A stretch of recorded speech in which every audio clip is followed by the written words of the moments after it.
Aqui em Uberaba, hoje está com 10, trabalharam, são aqueles cães, né, mais o Luke e a cadela que morreu, né, não tem muito mais que isso, né, digamos, mas assim, a gente treinou mais cães, a gente teve que treinar mais cães e como eles não apresentaram uma característica ideal, né, a gente dispensou, mas assim, o nosso êxito com esses cães foi muito maior do que os que a gente dispensou. Então, digamos que em Uberaba trabalhou menos de 20 cães, entre trabalhando, aptos para o serviço que lá estão, e os que a gente teve que dispensar por não ter as características que a gente queria, as características desejáveis. Hoje tem 10 militares lá, né? Então lá trabalhou comigo Giovanni, foi o primeiro militar que eu tirei para trabalhar comigo, né? Pedi, na época, solicitei ao comandante. Eu precisava de um ajudante porque não tinha como eu treinar o cachorro sozinho. Eu precisava de uma vítima, né? Então ele foi o primeiro a trabalhar comigo. Depois dele eu também chamei o Barros, França, Aparecido, mais uns 5, 6 militares, fora os que lá estão. Em torno aí de 16, 17 militares ao todo.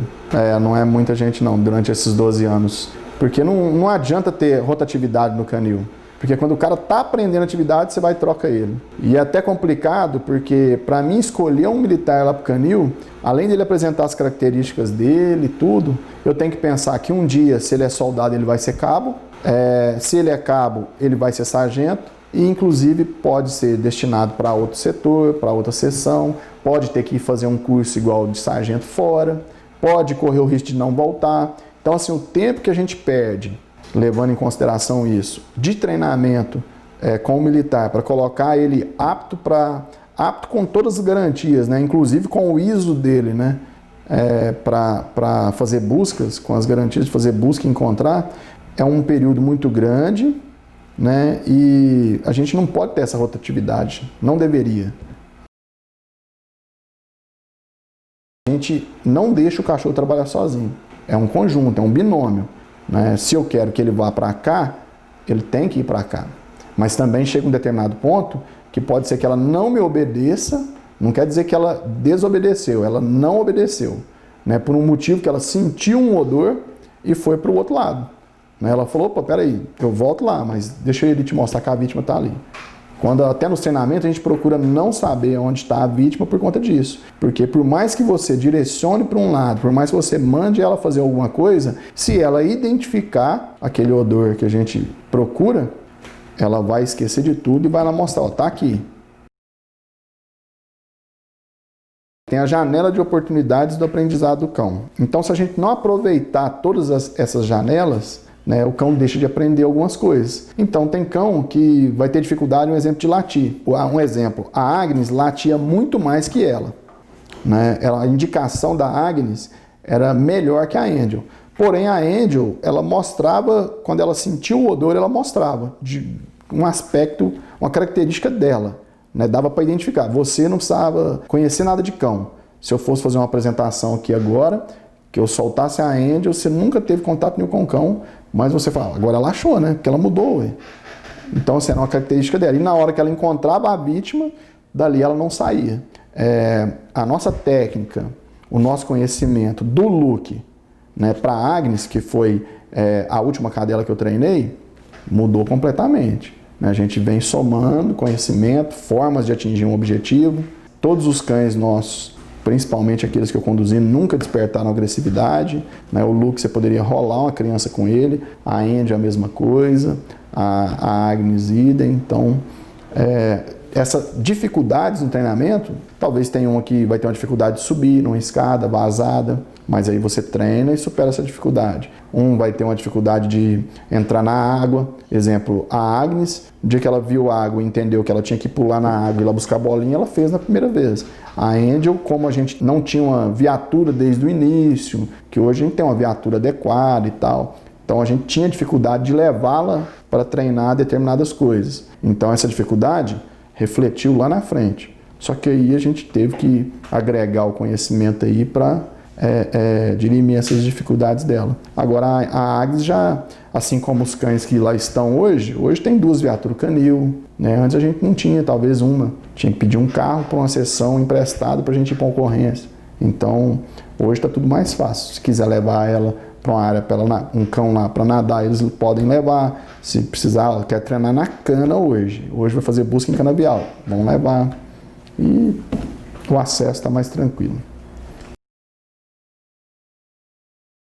Porque cada cão, cada indivíduo, ele tem uma dificuldade, tem coisa que vai ser diferente, tem raça que te oferece uma coisa, tem outra que não vai te oferecer. Santa Catarina trabalha mais com labrador, quase que só labrador. Espírito Santo trabalha quase que só pastor alemão de pelagem cinza. Depende muito da vegetação, do clima, né, do ambiente lá, e aí você escolhe seu cão. Brasília já tem labrador, tem pastor alemão, tem malinois, mas assim, quando começaram-se essa atividade no país, os corpos de bombeiro, muitos deles deram preferência para o labrador. Porque o labrador é um cão muito dócil, o que a gente chama de fusca, ou seja, todo mundo consegue adestrar, né? Lógico que tendo conhecimento. Agora, quando você pega um cão que é mais sensível, você tem que ter um nível de conhecimento maior. Por exemplo, um malinois. Por mais que você vê um malinois adulto, um cachorro duro, que absorve muito o estresse de forma rápida, né, recupera de forma rápida, se a pessoa não tiver uma mão, né, conhecimento, bastante detalhe quando ele é pequeno, na infância dele, para superar algumas dificuldades, você não consegue ter um cachorro. Ele desperta uma agressividade mais rápido, talvez, do que um labrador, do que outro cão. Ah, mas tem labrador agressivo? Pode ter. Só que, geralmente, houve falha na genética. Talvez houve uma cruza com outro cachorro e talvez não é puro. Mas e aí, o uso do labrador, aonde que seria o ideal? Se eu for colocar o labrador numa mata para deslocar uma distância muito grande, corro o risco de perdê-lo, né? Ele não vai dar conta de fazer uma atividade tão desgastante para o nosso clima, um exemplo. Mas lá no sul, que o tempo é frio, então o labrador já atua muito bem, por mais que tenha que deslocar uma longa distância. Por ele ter um número de células olfativas maiores que alguns outros cães, talvez o ideal é empregar ele num ambiente mais confinado, ou seja, num colapso de estrutura, porque ali ele vai deslocar menos. Em mata, o que seria o ideal? Talvez um Border Collie, que também é um cão sensível.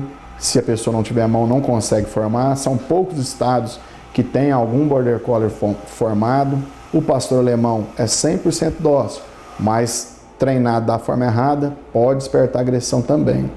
Então tem que fazer a escolha certa, os treinamentos certos. Essa é a grande diferença entre adestrador e pessoa que pega cachorro para treinar. O adestrador é aquele que, diante de toda e qualquer situação, ele arruma um meio de contornar ela.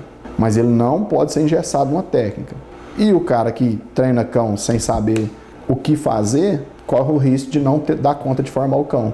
Porque chega um ponto que o cão fala, tá bom, não sei mais, e aí?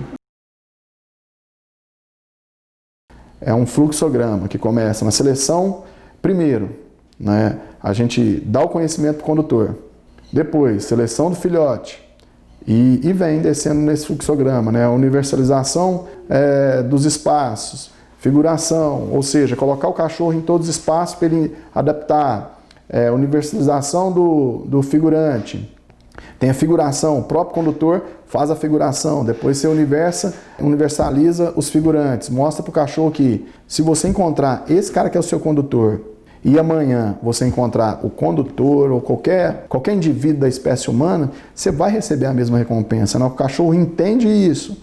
Aí você vai descendo todo o fluxograma, aí você vai dar colocar ele a fazer esse ISO, né? Ensinar a obediência para ele. Tem uma sequência, né, direitinho a ser feito, que inclusive a gente usa como base até de Santa Catarina, que essa sequência é do método caçar, porém, né, a gente construiu a nossa sequência. Então, tanto no início a gente mudou um pouco, quanto lá no fim. Tempo-resposta, o cão vai diminuir esse tempo-resposta, sendo acionado, logicamente, no momento correto, e a vítima estando na área de busca, o cão vai encontrar em situações que o ser humano não encontraria. né, no TCC lá do Coronel Casarim, a gente colocou um número X de quantidade de vítima em um ambiente colapsado, onde tinha mais de 30 homens fazendo a busca e eles deixaram vítimas para trás. E o cão, em poucos minutos, identificou todas as vítimas.